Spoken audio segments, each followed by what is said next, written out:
I'd like to welcome you to our most recent episode of 5 Minutes to Go.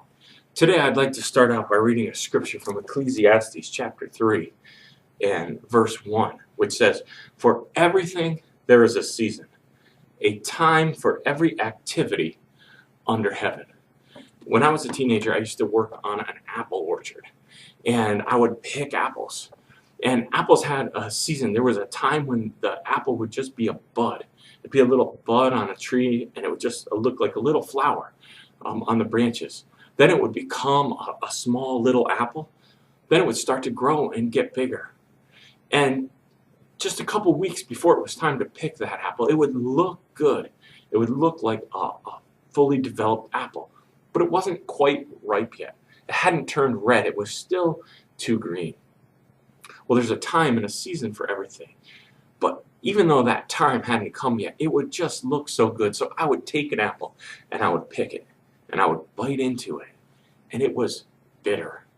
It was gross. And so it was a waste of an apple because the time and the season wasn't right. But just a few weeks later, if you pick that same apple, it would be delicious. It would be ripe. It would be sweet. It would be awesome. God says that there is a time and a season for every activity under heaven. We need to know what that time and season is. Otherwise, something that could be great and sweet could be bitter and horrible. I want to talk about not awakening love before the proper time.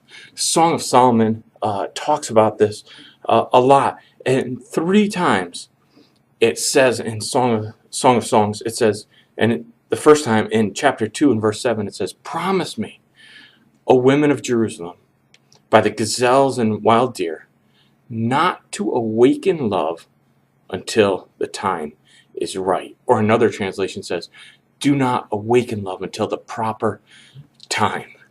You know, I believe today that people are awakening love before it's proper time. Today we live in a culture that asks you and invites you to awaken love before the proper time. Kids are dating. Kids are getting intimate with one another with no thought of marriage, with no thought of what that really even means. So Solomon says, do not awaken love before the proper time. How do you awaken love before the proper time? Well, today, our culture is attempting to awaken love within you before the proper time. Your eyes are just overwhelmed with sexually visual images on TV shows, walking down through the mall. The advertisements that you see are explicit. It's in books, it's in music, it's everywhere. Solomon said, don't awaken love before the proper time. And yet our culture is attempting to awaken it within you. You know, awakening love before its proper time can really be something as simple as holding hands. I remember the first time that I held hands with Rachel.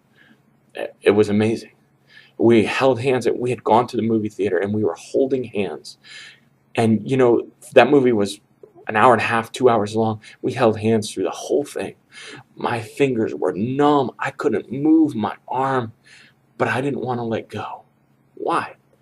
Because some sort of love was awakened within me, and it felt so good to hold her hand. So people ask all the time, how far can I go without awakening love? Well, Ephesians chapter 5 and verse 3 says that you shouldn't even have a hint of sexual immorality around you. Jesus took it even further than that. He said, don't even think thoughts in your mind. If you do, you've committed them with your body.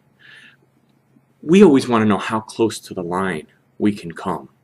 My recommendation for you is to say, I want to take all extremes, and I don't want to awaken a beast within me that I can't stop.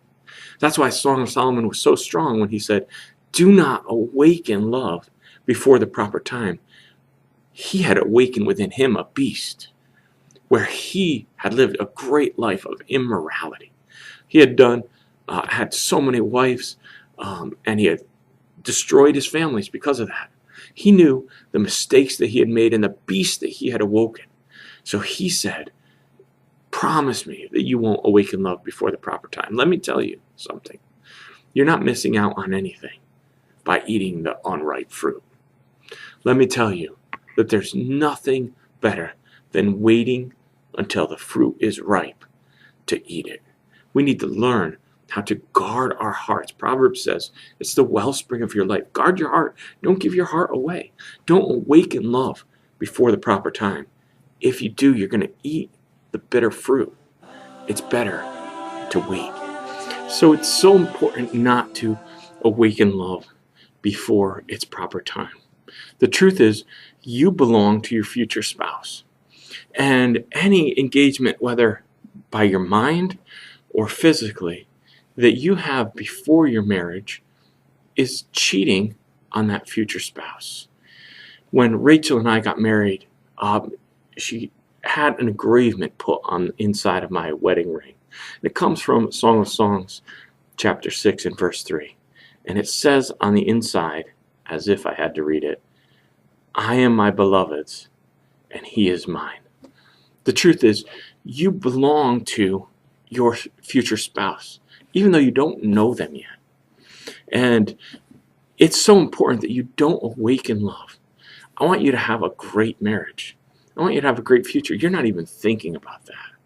But today, what I want you to realize is that if you awaken love before the proper time, you're going to damage that future relationship. You're going to be, before the proper season, you're going to be biting that bitter apple. I pray that you would know that there is a time and a season for every activity under heaven, and that those activities are for the future.